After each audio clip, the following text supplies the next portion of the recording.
이어서 생활경제 소식 전해드립니다. 첫 번째 키워드입니다. 지방세 감면 연장. 정부가 코로나19 위기 극복을 위해서 지방세 감면을 연장하기로 했습니다. 이에 따라 장애인과 국가유공자 등 사회 취약계층에 대한 지방세 감면이 3년 연장되고 학교 등 교육시설과 의료기관에 대해서도 마찬가지로 지방세 감면이 3년 연장됩니다. 아울러 주택임대사업자가 보유한 임대주택과 서민주택은 물론 항공기와 버스, 택시 등 운송업 등에 대해서도 지방세 감면 혜택을 지원합니다. 두 번째 키워드입니다. 코로나19 연체 상환 때는 신용 사면. 은성수 금융위원장이 오늘 은행연합회 등 금융업권을 만나서 개인 신용 회복 지원 방안을 논의합니다.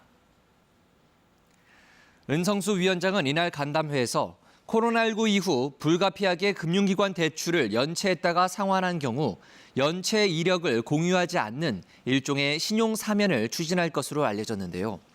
코로나19로 어려운 경기 상황을 고려해서 연체 상환자들의 신용 등급 하락을 막기 위한 취지로 해석됩니다.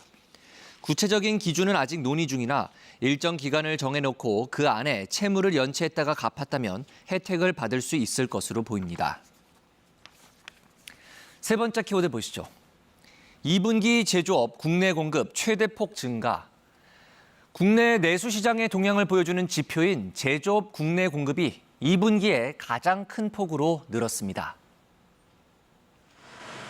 통계청에 따르면 2분기 제조업 국내 공급 지수는 111.1로 1년 전보다 9.2%나 늘었습니다.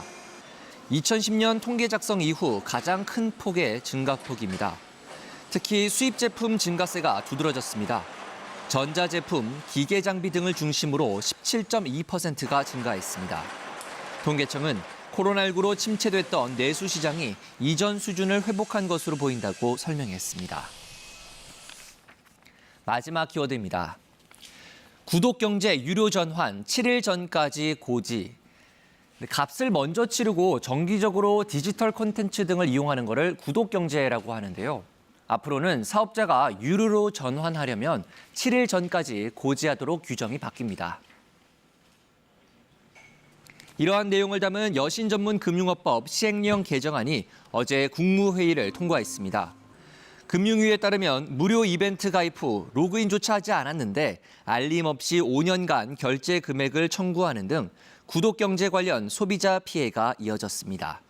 지금까지 생활경제였습니다.